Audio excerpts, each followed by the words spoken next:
आज का हमारा चैप्टर है बैंकिंग क्षेत्र में नव प्रवर्तन। कल जो हमने ख़त्म किया था वो था हमारा ई बैंकिंग और मोबाइल बैंकिंग। आज हम इनोवेशंस के बारे में पढ़ेंगे कि बैंकिंग सेक्टर्स में क्या क्या इनोवेशंस हुए हैं। स्वतंत्रता प्राप्ति के बाद यदि हम देखें तो भारतीय बैंकिंग व्यवस्था में अनेक नवीन प्रवृत्तियाँ सामने दिखने लगी हैं। बैंकिंग कार्य और व्यवहार, सिद्धांत और अवधारणाएं, प्रक्रिया और विधियों में इतना भारी बदलाव आया है। यानी अब ऐसा लगता है कि हर पल बैंकिंग क्षेत्र में नए नए इनोवेशंस हो रहे हैं। नगर से गांव, गांव वर्ग से सर्वजन, हैसियत से उद्देश्यमुखी, व्यापारमुखी से समाजमुखी, धोक थोक बैंकिंग से फुटकर बैंकिंग बन गई। यानी बैंक जन जन तक पहुंच गई। और इस बैंकिंग क्षेत्र में जो व्यापक स्तर पर देश में जो व्यापक स्तर पर भारतीय बैंकिंग क्षेत्र में कुछ महत्वपूर्ण परिवर्तन हुए हैं, उन परिवर्तनों को हम एक एक पॉइंट के द्वारा पढ़ेंगे, एक एक पॉइंट के द्वारा समझेंगे। तो पहला पॉइंट है हमारा सार्वजनिक बैंकिंग क्षेत्र का विकास, expansion of public sector banking. स्वतंत्र भारत में बैंकिंग की सबसे प्रमुख प्रवृत्ति बैंकों के राष्ट्रीयकरण की रही है। 1948 में रिजर्व बैंक, 1955 में इंपीरियल बैंक का राष्ट्रीयकरण किया गया और उसके बाद 19 जुलाई 1969 में देश के बड़े 14 बैंकों का सार्वजनिक क्षेत्र में अधिकृत कर लिया गया। 1980 में 6 अन्य बैंकों का राष्ट्रीयकरण किया गया और इस प्रकार देश का प्रमुख और विशाल बैंकिंग क्षेत्र लगभग सार्वजनिक क्षेत्र की गिरफ्त में आ गया था। इस तरह से धीरे धीरे सार्वजनिक क्षेत्र में आने लग गए बैंक। लेकिन 1991 से अपनाई गई उदारीकरण और निजीकरण की नीति के फलस्वरूप वर्तमान में सार्वजनिक बैंकिंग क्षेत्र के व्यवसाय में वापस कमी आने लगी है। सेकंड पॉइंट है अपूर्व शाखा विस्तार, ब्रांच एक्सपेंशन। स्वतंत्र भारत के बैंकिंग इतिहास में शाखा विस्तार कुछ अधिक तेज गति से हुआ।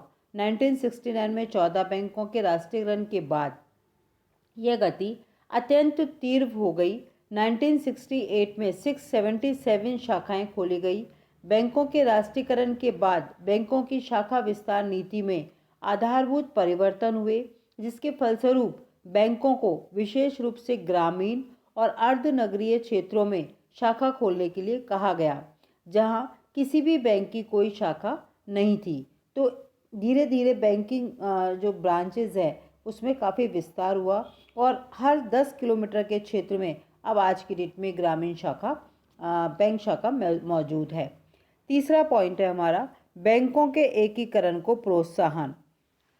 भारतीय बैंकों को सुदृढ़ और मजबूत बनाने की दृष्टि से बैंकों को असफल होने से बचाने के लिए उनके परस्पर एकीकरण या विलीनीकरण की प्रक्रिया को प्रोत्साहन दिया गया।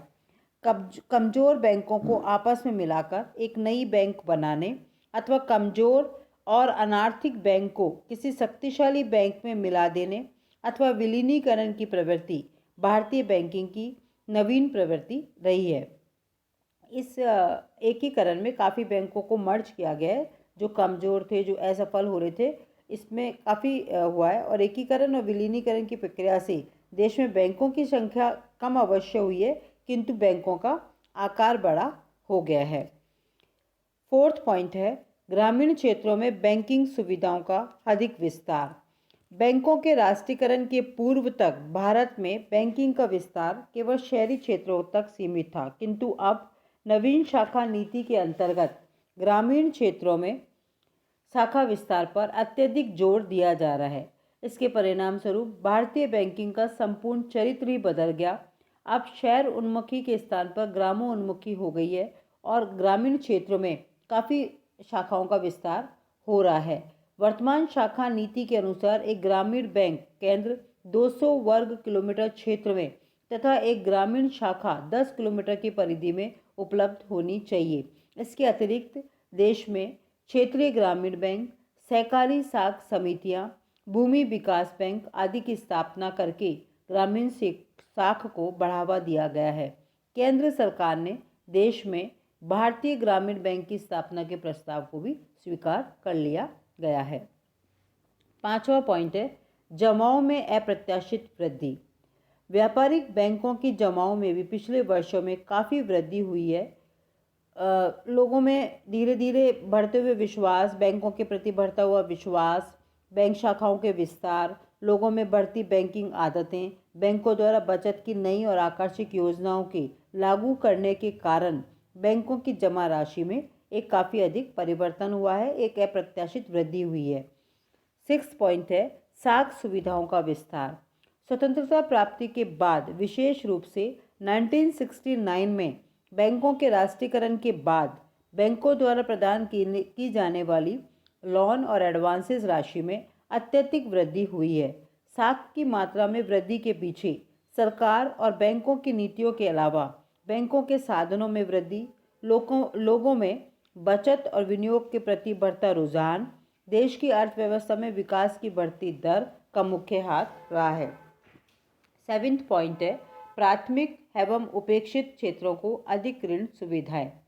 व्यापारिक बैंकों द्वारा राष्ट्रीयकरण के बाद प्राथमिक और उपेक्षित क्षेत्रों को अधिक से अधिक उधार दिया जाने लगा। पहले इनको कुल साख का एक छोटा सा हिस्सा ही प्राप्त होता था, किंतु अब राष्ट्रीय नीति निर्देशानुसार बैंकों के लिए अपनी जमाओं का कम से कम 40% भाग प्राथमिकता प्राप्त क्षेत्रों को दिया जाना अनिवार्य है और इसकी वजह से इन क्षेत्रों को, स्पेशली प्राथमिक और उपेक्षित क्षेत्रों को काफ़ी बढ़ावा मिला है, उनको अधिक ऋण सुविधाएं मिली हैं और इससे ऋण सुविधाओं का लाभ समाज के उन लोगों को भी मिला है जो अब तक इस सुविधा से वंचित थे, जैसे टैक्सी व ऑटो रिक्शा चालक, किश्ती और नौका चालक, अनुसूचित जातियाँ और जनजातियाँ, तांगा चालक, छोटे व्यापारी, ग्रामीण दस्तकार, कृषि, लघु उद्योग और निर्यात व्यापार इत्यादि। सरकार ने बैंकों द्वारा प्राथमिकता के आधार पर जो ऋण स्वीकृत करने हेतु निम्नलिखित क्षेत्रों को प्राथमिक क्षेत्र घोषित कर रखा है। इसमें निम्नलिखित हैं कृषि, लघु उद्योग, औद्योगिक स्टेट की स्थापना, सड़क और जल परिवहन, फुटकर व्यापार, लघु व्यवसाय, पेशेवर और स्वनियोजित व्यक्ति, शिक्षा, उपभोग ऋण, एसएससी संगठन, एससी और एसटी हेतु एसएस संगठन और आवास ऋण। इस प्रकार ये धीरे धीरे इन क्षेत्रों को काफ़ी सुविधाएं उपलब्ध हो रही है। 8 पॉइंट है निवेश जमा अनुपात। बैंकों के राष्ट्रीयकरण के बाद व्यापारिक बैंकों का विनियोग जमा अनुपात पहले की तुलना में अधिक हुआ है। पहले धीरे धीरे ये बढ़ा है और इसकी वजह से बैंकों की विनियोग संरचना में भी परिवर्तन हुआ है। बैंक अब सरकारी प्रतिभूतियों में तुलनात्मक रूप से कम धन लगाने लगे हैं और सरकारी प्रतिभूतियों में पहले सरकारी प्रतिभूतियों में ही विनियोजित करते थे। 9वां पॉइंट है पूंजी तथा कोषों का निक्षेपों से अनुपात।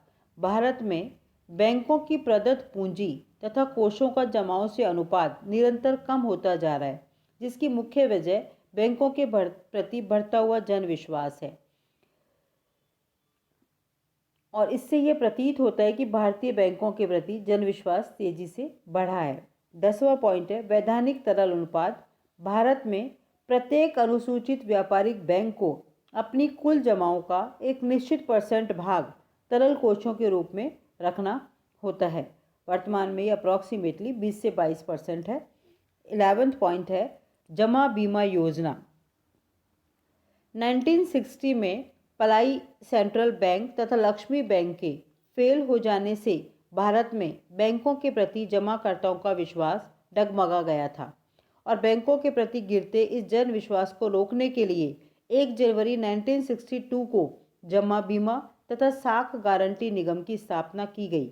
इसकी स्थापना का उद्देश्य छोटे छोटे जमाकर्ताओं द्वारा जमा कराई गई राशि को सुरक्षा और संरक्षण प्रदान करना था और बैंकों के राष्ट्रीयकरण के कारण अब 90% जमा सरकारी बैंकों के पास होने के कारण इस निगम की कोई विशेष उपयोगिता नहीं रह गई है। 12वां पॉइंट है रिजर्व बैंक का बढ़ता हुआ निरंतर। रिजर्व बैंक का देश की बैंकिंग व्यवस्था पर अधिकार और नियंत्रण पहले की तुलना में बढ़ा है। भारतीय बैंकिंग अधिनियम 1949, reserve bank of India act 1934 में समय समय पर संशोधन के कारण रिजर्व बैंक का बैंकों पर नियंत्रण पहले से काफ़ी अधिक बढ़ गया। रिजर्व बैंक को बैंकों की शाखा विस्तार, ब्याज दर, ऋण और विनियोगों से संबंधित अनेक अधिकार प्राप्त है। इसके अलावा इसे बैंकों के निरीक्षण, अंकेक्षण, अवसायन, विलयन संबंधी व्यापक अधिकार भी प्राप्त है। इसकी वजह से भी अब हमारे इसमें बैंकिंग क्षेत्र में नए नए परिवर्तन होते हैं, नए नए इनोवेशंस होते हैं। 13th पॉइंट है अग्रणी बैंक योजना। FKF नरीमन की अध्यक्षता में गठित समिति ने बैंकिंग विकास के लिए अग्रणी बैंक योजना का सुझाव दिया। रिजर्व बैंक ने नरीमन समिति की सिफारिशों को स्वीकार किया और 335 जिलों को 17 बैंकों के सुपुर्द कर दिया। प्रत्येक बैंक के हिस्से में जो जिला आया वह उसी जिले का अग्रणी बैंक कहलाता है। संक्षेप में अग्रणी बैंक वह बैंक है जिसे एक या एक से अधिक जिलों में बैंकिंग विकास या आर्थिक विकास एवं सुविधाओं का अग्रणी उत्तरदायित्व सौंपा गया है। 14th पॉइंट है नवीन आकर्षक योजनाएं। व्यापारिक बैंकों द्वारा हाल ही के कुछ वर्षों में बचत की प्रवृत्ति को प्रोत्साहन देने, अपने निक्षेपों में वृद्धि करने तथा देश की सामान्य जनता को अधिक से अधिक लाभ पहुंचाने की दृष्टि से कई नवीन योजनाओं की शुरुआत की गई। इनमें से प्रमुख निम्नलिखित है। फर्स्ट, उपभोक्ता ऋण योजना। पाश्चात्य बैंकों की तर्ज पर भारतीय बैंकों ने भी लोगों के जीवन स्तर में सुधार के लिए उपभोक्ता टिकाऊ वस्तुओं के लिए उपभोक्ता ऋण देना प्रारंभ किया। ये ऋण व्यक्तिगत ऋण योजना के अंतर्गत मोटर कार, स्कूटर, कपड़े धोने की मशीन, फर्नीचर, पंखों और अन्य टिकाऊ वस्तुओं की खरीद के लिए दिए जाते हैं। बैंक उपभोक्ता ऋणों को ग्राहकों से आसान किस्तों में वसूल करते हैं, इसलिए इनकी मांग आजकल काफ़ी अधिक बढ़ती जा रही है। सेकंड पॉइंट है मोबाइल बैंक। शहरी और ग्रामीण क्षेत्रों के उन इलाकों में कुछ बैंकों द्वारा चलते फिरते बैंक खोले गए जहां या तो बैंक नहीं है या फिर ग्राहकों को उनके समीप के स्थान पर बैंकिंग सुविधाएं उपलब्ध कराना उचित और आवश्यक समझा जाता है। ये मोबाइल बैंक अपने कार्य क्षेत्र के दायरे में नियत समय और नियत स्थान पर प्रतिदिन पहुंचते हैं। सभी प्रकार की बैंकिंग सुविधाएं अपने ग्राहकों को उपलब्ध कराते हैं। जिन स्थानों पर मोबाइल बैंक का कारोबार बहुत अधिक बढ़ जाता है वहां कुछ समय पश्चात स्थायी शाखा स्थापित कर दी जाती है। इस व्यवस्था का सबसे बड़ा लाभ आम जनता के घर के समीप पहुंचकर बैंकिंग सेवा उपलब्ध कराना और लोगों में बैंकिंग आदत का विकास करना है। तीसरा पॉइंट है नाबालिग बचत योजना। इस योजना के अंतर्गत 10 वर्ष से अधिक आयु के बच्चों का उनके अभिभावकों की सिफारिश पर खाता खोला जा सकता है जो लिखना पढ़ना जानते हैं। नाबालिग बचत योजना के अंतर्गत नाबालिग बच्चे के व्यक्तिगत नाम में 100 से लेकर 5,000 रुपये तक जमा किए जा सकते हैं और बालक स्वयं अपने हस्ताक्षर से सप्ताह में एक बार 1,000 रुपये तक निकाल सकता है। इस योजना से बचपन में ही बैंकों के साथ व्यवहार करने के कारण बैंकिंग आदत का विकास होता है।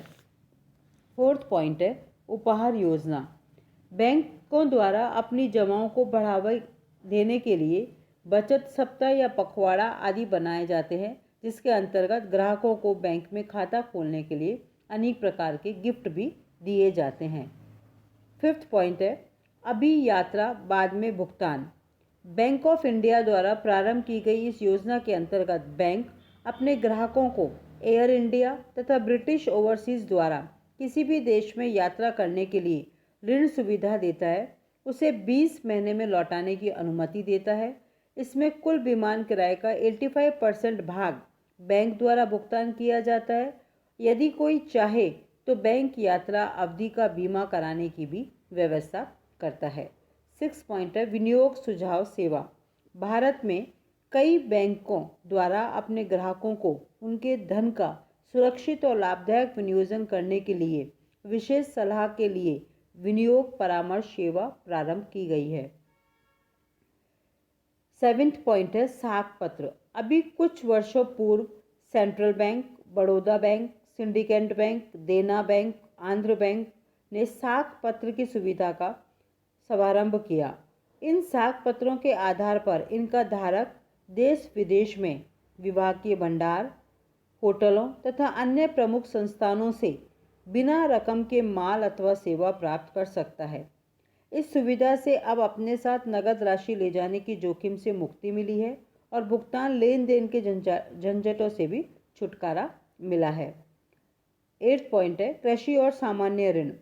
बैंकों ने खेती के लिए हल, बैल, ट्रैक्टर, पंपिंग सेट, रासायनिक खाद आदि के लिए अधिक से अधिक ऋण सुविधा देना प्रारंभ किया है।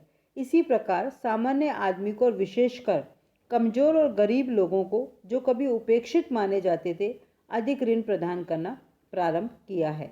9 पॉइंट है ग्राहक सेवा। बैंक अब ग्राहक सेवा पर अधिक ध्यान केंद्रित करने लगे हैं। ग्राहकों की शिकायत दूर करने के लिए कुछ बैंकों ने सप्ताह में 1 या 2 दिन निर्धारित किए हैं, जिन्हें ग्राहक सेवा दिन कहा जाता है। नेक्स्ट पॉइंट 10वां पॉइंट है यंत्रीकरण और आधुनिकीकरण। बैंक अपनी वर्तमान कार्यप्रणाली में सुधार के लिए तथा बेहतर सेवा व्यवस्था की दृष्टि से यंत्रीकरण और कंप्यूटरीकरण पर ध्यान दे रहे हैं और इससे काफ़ी अधिक समय और श्रम की बचत होती है। नेक्स्ट पॉइंट है पर्यटन बैंकिंग। पर्यटकों को आकर्षित करने तथा अधिक सुविधा उपलब्ध कराने की दृष्टि से बैंकों ने यात्री चेकों के साथ साथ आवास की भी व्यवस्था करने का कार्य प्रारंभ किया है। पर्यटन केंद्रों के विकास के लिए भी बैंक पर्याप्त मात्रा में साख सुविधा उपलब्ध कराती है तथा निश्चित राशि जमा कराने के बाद बैंकों द्वारा चारों धाम तीर्थ यात्रा के लिए टिकट की व्यवस्था भी की जाती है। नेक्स्ट पॉइंट है अदर सर्विसेज। उपरोक्त सेवाओं के अतिरिक्त भी बैंक अनेक से अनेक सेवाएं प्रदान करती है। बैंकों द्वारा विविधात्मक ब्याज दर योजना, बैंक आवासीय वित्तीय योजना, एकीकृत ग्रामीण विकास योजना, रुग्ण औद्योगिक इकाइयों के लिए भी सहायता सुलभ करा रहे हैं। ग्राम अंगीकरण योजना के अंतर्गत गाँव को गोद लेकर उनके विकास के प्रयत्न करा रहे हैं। स्थायी आदेश की सुविधा के अंतर्गत बैंक अपने ग्राहकों के निर्देशानुसार समस्त एजेंसी कार्यों का निष्पादन भी करते हैं। इस प्रकार काफ़ी सारी सर्विसेज या काफ़ी अधिक कार्य बैंकों के द्वारा किए जा रहे हैं और नवीन नवीन योजनाएं इसमें अंदर आकर्षक योजनाएं इनको दी जाती है। 15वां पॉइंट है हमारा हिंदी भाषा का या हिंदी भाषा को प्रोत्साहन। बैंकों के रोज़मर्रा के कार्यों में अब हिंदी भाषा के प्रयोग को निरंतर प्रोत्साहन दिया जा रहा है। इससे देश की सामान्य जनता को बैंक सुविधाओं का लाभ उठाने का मौका मिला है तथा राष्ट्रीय एकता को सुदृढ़ करने में मदद मिली है। ये 15 पॉइंट इनोवेशन के हैं, नव प्रवर्तन के हैं और आगे इसमें और भी पॉइंट है जो नेक्स्ट लेक्चर में हम कंटिन्यू करेंगे।